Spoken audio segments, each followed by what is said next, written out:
Hello everyone. सो मैं ये video इसलिए बना रही हूँ क्योंकि बहुत सारा मिसकंसेप्शन है लोगों का regarding the new hit and run law जो कि आया है भारतीय न्याय संहिता, जो कि प्रेसिडेंट की असेंट मिलने के बाद जो बहुत ही ज़्यादा डिबेट का टॉपिक बन चुका है। उस लॉ को लेके लोगों के बीच में इतना ज़्यादा मिसकंसेप्शन हो चुका है कि उन्होंने लॉ को समझा ही नहीं कि लॉ कहना क्या चाहता है और लॉ की नीड क्यों है इस टाइम पे, और ट्रक ड्राइवर्स ही क्यों प्रोटेस्ट कर रहे हैं। बहुत सारी चीज़ें हैं उसको। आई थिंक जो मेरा ओपिनियन है, जो मुझे लगता है, मैं उसको एड्रेस करना चाहूँगी। तो बात करते हैं लोगों के कंटेंशन की, जो ड्राइवर्स प्रोटेस्ट कर रहे हैं उनके कंटेंशन की पहले बात करते हैं, जिसमें उन्होंने ये बोला है कि 10 साल की सज़ा होगी, 7 लाख का पनिशमेंट लगेगा, और सबसे इम्पॉर्टेंट चीज़ जो उन्होंने बोली है कि एस्केप वाले पॉइंट पे, कि अगर हम नहीं भागेंगे तो पब्लिक हमें जान से मार देगी। ठीक है, ये सारे इनके कंटेंशंस हैं। तो पहली चीज़ को हम एड्रेस करते हैं, दैट 10 साल की सज़ा होगी वाला पॉइंट। 10 साल की सज़ा होगी वाला पॉइंट को हम एड्रेस करने से पहले ये बता देते हैं कि 10 साल की सज़ा होगी और 10 साल की सज़ा हो सकती है, ये दोनों दो कंप्लीटली डिफरेंट थिंग है। कंप्लीटली डिफरेंट थिंग है। इसको एग्जाम्पल से मैं समझाती हूँ। मर्डर के बारे में सबको पता होगा, ठीक है। मर्डर की पनिशमेंट आईपीसी में पता है क्या दी हुई है? डेथ पनिशमेंट या फिर इम्प्रिजनमेंट फॉर लाइफ, यानी कि फांसी की सजा हो जाए या फिर आजीवन कारावास।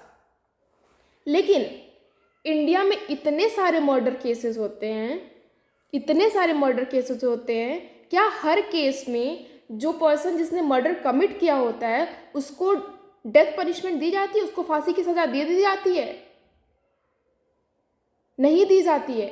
सबको पता है कि जो डेथ पनिशमेंट होती है, पता है सुप्रीम कोर्ट के जजमेंट में ये बोला गया है कि डेथ पनिशमेंट जो है रेयरेस्ट ऑफ रेयर केसेस में देना चाहिए। कोर्ट ने अब कई केसेस में ये चीज़ मेंशन की है और सबको पता है। नहीं भी पता, ये नहीं पता है कि अगर कोर्ट ने ऐसा बोला है, लेकिन ये चीज़ तो बहुत लोगों को पता है कि ज़्यादातर केसेस में क्या होता है, जिसको लाइफ इम्प्रिजनमेंट होता है वो 14 ईयर्स 14 साल की पनिशमेंट को काट के जेल से वो वापस आ जाता है। इसका मतलब क्या हुआ कि जो मर्डर की पनिशमेंट है उसकी मैक्सिमम पनिशमेंट डेथ है। उसी तरीके से जैसे मर्डर की मैक्सिमम पनिशमेंट डेथ है, जो कि सबको नहीं मिलती है, सेम उसी तरीके से जो ये हिट एंड रन लॉ का जो पनिशमेंट दिया हुआ है 10 साल का, वो सबको नहीं मिलेगी 10 साल, वो उसकी मैक्सिमम पनिशमेंट है। उसमें लिखा है imprisonment of either description for a term which may extend to 10 years, मतलब कि 10 साल तक हो सकती है। और एक चीज़ और, जो पनिशमेंट, ये एक तो ये हो गया पनिशमेंट। फाइन की बात करते हैं। फाइन 7 लाख रुपए, इस पे इतना ज़्यादा वो हो गया कि ट्रक ड्राइवर 7 लाख रुपए कहाँ से देगा। तो पहली बात तो ये लॉ सिर्फ ट्रक ड्राइवर्स पे तो एप्लीकेबल है नहीं। ये लॉ जो आया है, ये जो प्रोविज़न है बीएनएस के अंदर, इसमें ट्रक ड्राइवर्स ही नहीं आते हैं। इसमें ट्रक ड्राइवर्स, कार और वो बड़े बड़े लोग भी आते हैं जो लाखों करोड़ों की गाड़ियों में चलते हैं, उनसे भी एक्सीडेंट होता है।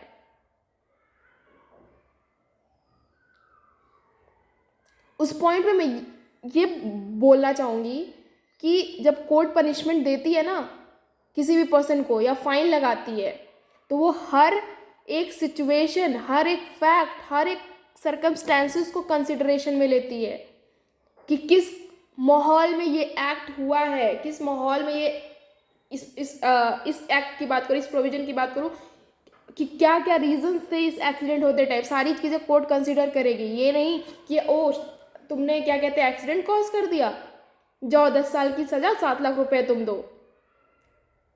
जो लोग बोल रहे हैं ट्रक ड्राइवर कहाँ से 7 लाख देगा, ये मैं उनको बता दूँ, ये सबके लिए एप्लीकेबल है। तो कोर्ट जब फाइन लगाएगी ना, तो कोर्ट ये देखेगी कि जो पर्सन जिसको फाइन देना है, इस केस में मैं ट्रक ड्राइवर का एग्जाम्पल ले लेती हूँ क्योंकि ये बहुत ज़्यादा हाईलाइटेड है, तो वो देखेगा कि ट्रक ड्राइवर का फाइनेंशियल स्टेटस क्या हुआ है, ट्रक ड्राइवर दे भी पाएगा।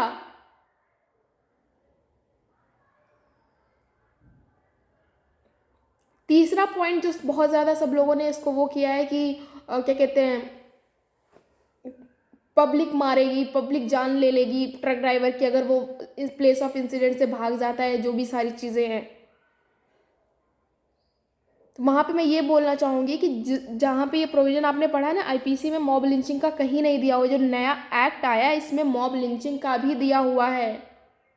101 क्लॉज 2 में ये लिखा हुआ है कि जब 5 या 5 से ज़्यादा लोग, जिसको आप पब्लिक बोल सकते हो, पब्लिक ही होगी ना 5 या 5 से ज़्यादा लोग, कि एक पर्सन किसी ट्रक ड्राइवर को मार लेगा और ट्रक ड्राइवर कुछ नहीं कर पाएगा।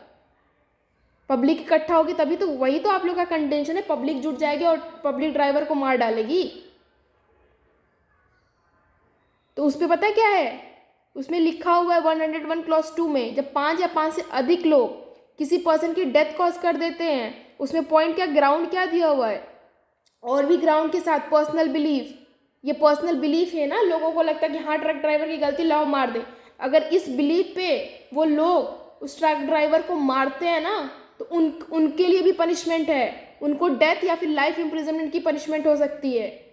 ये प्रोविजन आईपीसी में नहीं था।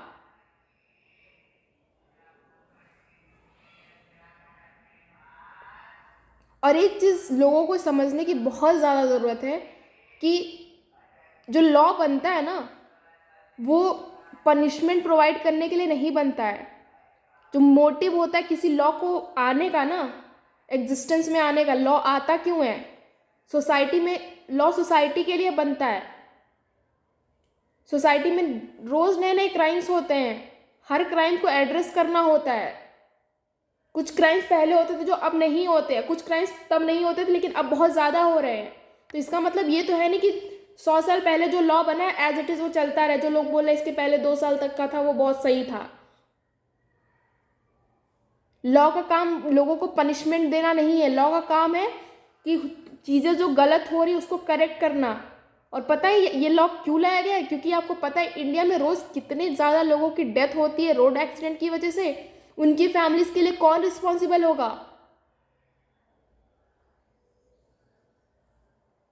लॉ का काम होता है लोगों में डर पैदा करना, सच बता रही हूँ।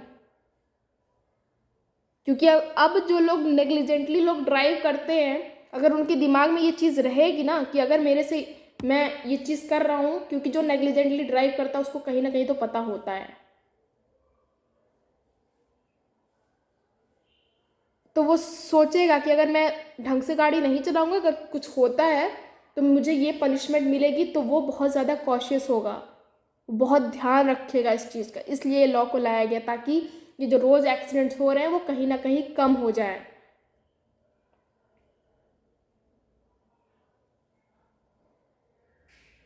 और जो लोग बोल रहे हैं कि इसके पहले 2 साल की सज़ा होती थी, एक बार आप लॉजिकली सोचो, दिमाग से सोचो।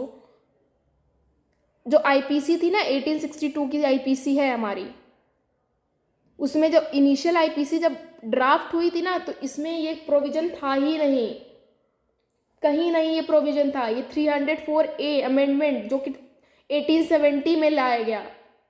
ये नहीं होता है कि लॉ बन गया तो चलता रहेगा लाइफ लॉन्ग। जैसे सोसाइटी को अगर कहीं कुछ क्राइम होता है और लॉ मेकर्स को लगता है कि इस चीज़ को एड्रेस करना चाहिए, तो वो अमेंडमेंट करता है उन चीज़ों में। और आप खुद सोचो 1870 में कितनी गाड़ियाँ चलती होंगी, कितने लोगों के एक्सीडेंट होते होंगे एज़ कम्पेयर टू आज। आज जितने लोगों के एक्सीडेंट हो रहे हैं,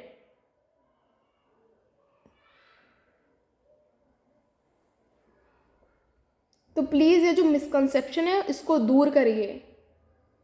क्योंकि जो आप लोगों ने बोला है, चीज़ें जो आप लोग समझ रहे हो वो कम्प्लीटली डिफरेंट है जो लॉ कहना चाहता है। ये तो वही बात हो गई ना कि अगर हम फंस गए तो हमें सजा, तो मर्डर की भी पनिशमेंट हटा देनी चाहिए। क्योंकि बहुत सारे फेक केसेस हो जाते हैं ना, बहुत सारे फेक केसेस हो जाते हैं। तो बोल देना चाहिए अगर मान लो गलती से मेरे ऊपर किसी ने मर्डर का वो लगा दिया, मुझे तो फांसी हो जाएगी, इसलिए मर्डर की सज़ा फांसी नहीं होनी चाहिए, तो वही वाली बात हो गई ना। हर हर क्राइम के लिए तब तो यही हो जाएगा। लोगों के ऊपर फॉल्स रेप केसेस होते हैं, तो इसका मतलब ये होता है रेप केस को 4 साल की सज़ा कर देनी चाहिए, क्योंकि गलती से किसी के ऊपर फॉल्स रेप केस हो गया तो उसको तो डेथ पनिशमेंट दिया हुआ है मैक्सिमम, उसको तो जाना पड़ेगा, इस वजह से पनिशमेंट ही हटा देते हैं। ये तो वही वाली बात हो गई ना। तो प्लीज़ लॉ के मोटिव को समझिए। एटलीस्ट अगर मोटिव नहीं समझ सकते तो कम से कम उसके प्रोविजंस को सही से समझिए, कहना क्या चाह रहा है लॉ। तो प्लीज़ इस तरह की चीज़ें जो हैं, जो भी फैली हैं, लोगों ने आलतू फालतू की चीज़ें जो डाल दी हैं कि ड्रग के सामने कूद जा रहा है, कोई पूछने लग रहा है कि इसका क्या होगा, वो तो दिख रहा है ना कि वो सुसाइड कर रहा है, तो वहाँ पे आपकी नेग्लिजेंस है ही नहीं, तो वो तो एक्ट के अंदर आएगा ही नहीं, इस लॉ के अंदर आएगा ही नहीं।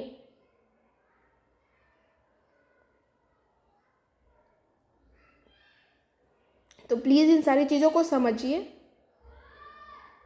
और उसके बाद एक्शन लीजिए जो भी आप कर रहे हैं, क्योंकि बहुत सारी चीज़ें हैम्पर होती हैं इन सब चीज़ों से। आई होप कि थोड़ा बहुत जो भी मैंने बोला शायद समझ में आया होगा, शायद समझ में आया होगा आप लोग को, और ये कम्प्लीटली मेरा पॉइंट ऑफ व्यू है जो मुझे कहीं ना कहीं मुझे लगता है सही है। तो आई होप कि आपको समझ में आया। Thank you so much.